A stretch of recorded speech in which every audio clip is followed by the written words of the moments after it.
नमस्कार दोस्तों, good morning. स्वागत एक बार फिर से हमारे यूट्यूब चैनल स्विन करंट अफेयर्स में। दोस्तों, आज हम बात करेंगे 27 अगस्त के करंट अफेयर से रिलेटेड सभी इंपॉर्टेंट क्वेश्चन के बारे में, जो एग्जाम की दृष्टि से काफ़ी इंपॉर्टेंट हैं। और हर क्वेश्चन से रिलेटेड फैक्ट भी हम डिस्कस करेंगे और अंत में आपसे क्वेश्चन पूछा जाएगा जिसका आंसर आपको कमेंट बॉक्स में लिखना है। तो अब बात करते हैं आज के करंट अफेयर्स के बारे में। फर्स्ट क्वेश्चन, विश्व महिला समानता दिवस कब मनाया जाता है? तो विश्व महिला समानता दिवस हर साल 26 अगस्त को मनाया जाता है। तो हमारा आंसर हुआ ऑप्शन बी, 26 अगस्त। इस दिवस को मनाने का उद्देश्य महिला सशक्तिकरण को बढ़ावा देना व भेदभाव, एसिड अटैक और भ्रूण हत्या जैसे मुद्दों पर जागरूकता फैलाना है। और न्यूजीलैंड पहला देश था जिसने 1893 में महिला समानता की शुरुआत की, जबकि अमेरिका ने 26 अगस्त 1971 को पहली बार महिलाओं को समानता का अधिकार दिया था। तो इस क्वेश्चन से हमें इतनी जानकारी मिलती है। और दोस्तों, यदि आप हमारे चैनल पर नए हैं तो सबसे पहले आप चैनल को सब्सक्राइब करें। अब नेक्स्ट क्वेश्चन, हाल ही में किस राज्य ने प्रत्येक परिवार के लिए एक विशिष्ट पहचान संख्या बनाने के उद्देश्य से परिवार पहचान विधेयक 2021 पारित किया? तो अभी हाल ही में हरियाणा राज्य ने परिवार पहचान विधेयक 2021 को पारित किया है। तो हमारा आंसर हुआ ऑप्शन ए, हरियाणा। यह आधार कार्ड की तरह ही है, लेकिन इसमें एक व्यक्ति के साथ साथ पूरे परिवार का बायोडेटा एक साथ उपलब्ध रहेगा, जिससे सरकारी सेवाएं उपलब्ध कराने में सरकार को समस्याओं का सामना करना नहीं पड़ेगा। इसको पारित करने का उद्देश्य सरकारी सेवाओं का गरीब से गरीब तक लाभ पहुंचाना है। यहाँ हमने जिक्र किया है हरियाणा राज्य का। तो हरियाणा राज्य की स्थापना 1 नवंबर 1966 को की गई थी। इसकी राजधानी है चंडीगढ़ और प्रेजेंट टाइम पर हरियाणा के मुख्यमंत्री हैं मनोहर लाल खट्टर और राज्यपाल हैं बंडूरा दत्तात्रेय। तो इस क्वेश्चन से इतनी जानकारी।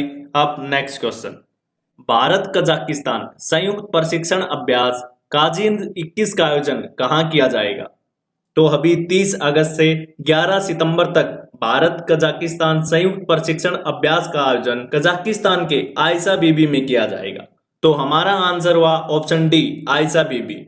इस बार का यह 5वां संस्करण होगा और इस अभ्यास का उद्देश्य दोनों देशों की सेनाओं के बीच आपसी संबंध को बढ़ाना और द्विपक्षीय संबंधों को मजबूत करना है।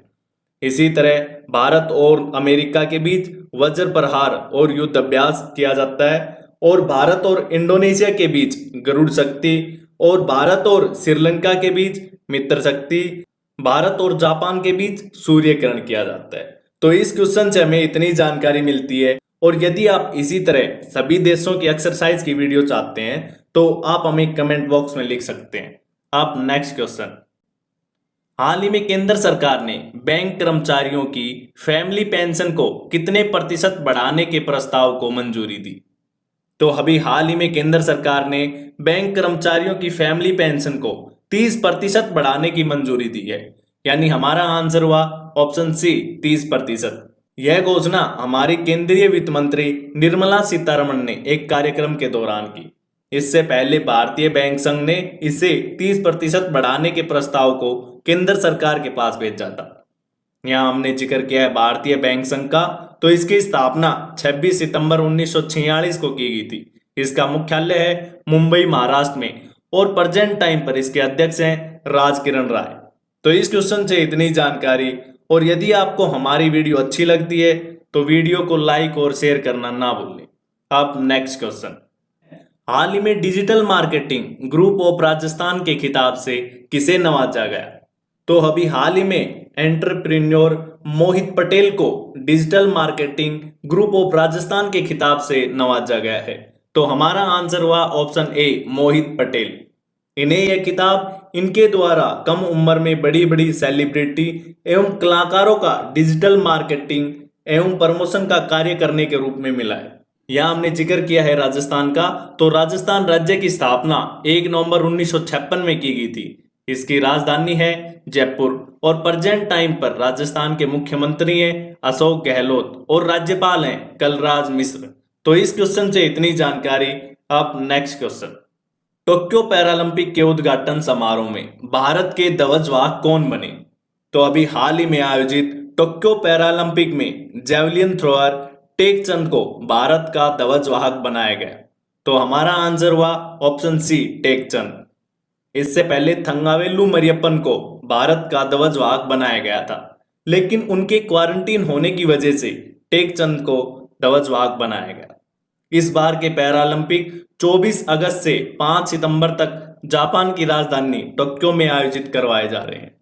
तो आप हमें कमेंट बॉक्स में बताएं कि टोक्यो ओलंपिक में भारत के ध्वजवाहक कौन थे। तो इस क्वेश्चन से इतनी जानकारी। अब नेक्स्ट क्वेश्चन, हाल ही में आयोजित आईबीएस से राष्ट्रीय सुरक्षा सलाहकारों की बैठक की मेजबानी किसने की? तो अभी हाल ही में आयोजित आईबीएस से राष्ट्रीय सुरक्षा सलाहकारों की बैठक हमारे राष्ट्रीय सुरक्षा सलाहकार अजीत डोभाल ने की। तो हमारा आंसर हुआ ऑप्शन बी, अजीत डोभाल। इस बैठक का आयोजन सीमा पर आतंकवाद को खत्म करना, समुद्री डकैती और नशीली दवाओं की तस्करी रोकने के लिए किया गया। यहाँ हमने जिक्र किया आईबीएसए का, तो यह इंडिया, ब्राजील और साउथ अफ्रीका का एक संयुक्त समूह है, जिसकी स्थापना 2003 में ब्रासीलिया घोषणा पत्र के तहत की गई थी और प्रेजेंट टाइम पर आईबीएसए का अध्यक्ष है भारत। तो इस क्वेश्चन से इतनी जानकारी। अब नेक्स्ट क्वेश्चन, साहित्य अकादमी पुरस्कार 2021 का खिताब किसने जीता?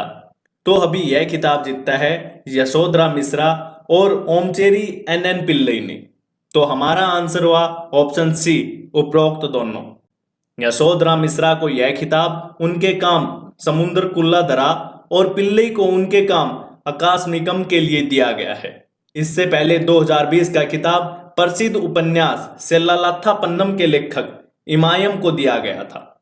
यहाँ हमने जिक्र किया है साहित्य अकादमी पुरस्कार का, तो इसकी स्थापना 1954 में की गई थी। इसका मुख्यालय है नई दिल्ली में और प्रेजेंट टाइम पर इसके अध्यक्ष हैं चंद्रशेखर कामबरा और यह 24 भाषाओं में प्रकाशित उत्कृष्ट साहित्य कृतियों के लिए दिया जाता है, जिसमें 22 8वीं अनुसूची की और 2 राजस्थानी और अंग्रेजी हैं।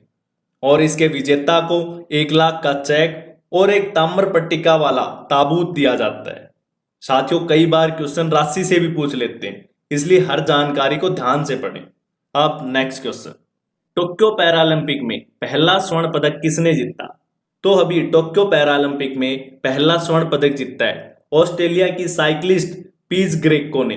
तो हमारा आंसर हुआ ऑप्शन ए, ऑस्ट्रेलिया।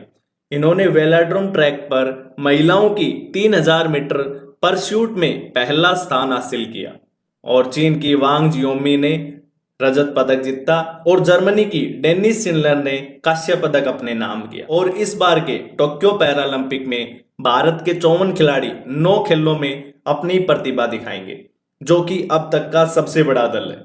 तो इस क्वेश्चन से इतनी जानकारी।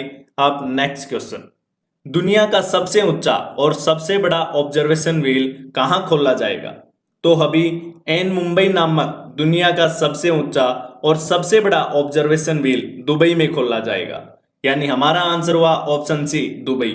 यह ऑब्जर्वेशन व्हील 21 अक्टूबर को दुबई में खोला जाएगा। इसका एक चक्कर तकरीबन 38 मिनट में पूरा होगा, जो 250 मीटर की ऊंचाई तक ले जाएगा और पूरे शहर को व्हील के माध्यम से देखा जा सकेगा। यह बुर्ज खलीफा और डीप डाइव के बाद दुनिया का सबसे बड़ा और सबसे ऊंचा ऑब्जर्वेशन व्हील है।